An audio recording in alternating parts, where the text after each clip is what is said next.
সুজন, আজ হাসপাতালে নতুন কোনো রোগী ভর্তি হয়েছে কিনা, সার্বিক পরিস্থিতি কেমন দেখছেন?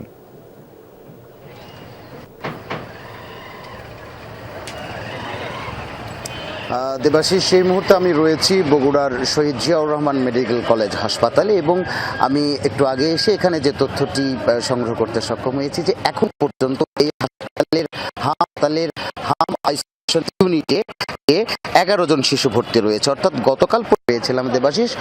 আরেকটি তথ্য আপনাকে একটু জানিয়ে রাখি যে গত 2 সপ্তাহে কিন্তু বগুড়া থেকে 45 জন শিশু যাদের হামের উপসর্গ ছিল তাদের নমুনা পাঠানো পরীক্ষার জন্য এবং সেখান থেকে কিন্তু প্রাপ্ত পরীক্ষার ফলাফলে 2 জন শিশুর হাম পজিটিভ এসেছে। তারা কিন্তু বর্তমানে সুস্থ রয়েছে বলে চিকিৎসক আমাদেরকে জানিয়েছেন। এবং এই হাসপাতালে যে 10 শয্যা বিশিষ্ট যে আইসোলেশন ইউনিটটি করা হয়েছিল হাম আক্রান্ত শিশুদের চিকিৎসার জন্য, সেটি কিন্তু গতকাল বিকেলে আমরা খবর পেয়েছি যে সেটি 10 শয্যা থেকে বাড়িয়ে কিন্তু এই হাসপাতালে হাম উপসর্গ নিয়ে ভর্তি হওয়া হুমায়রা নামে একজন 10 মাস বয়সী শিশুর মৃত্যু হয়েছে।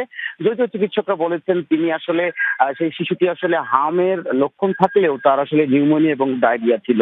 এর পাশাপাশি দেবাশিস, আমি যদি জেলার যে সিভিল সার্জন রয়েছেন তাদের যে স্বাস্থ্য বিভাগের যে প্রস্তুতি, তারা আমাদেরকে যেটি জানিয়েছেন যে রোববার থেকে যেহেতু হামের বিশেষ টিকাটি শুরু হচ্ছে এবং সেই টিকার ক্ষেত্রে তারা মোটামুটি প্রস্তুতি নিয়েছেন এবং তাদের যারা টিকাদান কর্মী তাদের ছুটি বাতিল করা হয়েছে। পাশাপাশি বগুড়া জেলার 12টি উপজেলার জন্য কিন্তু 5,000 ডোজ হামের টিকা এই মুহূর্তে প্রস্তুত রয়েছে। ধন্যবাদ সুজন, যুক্ত হবার জন্য।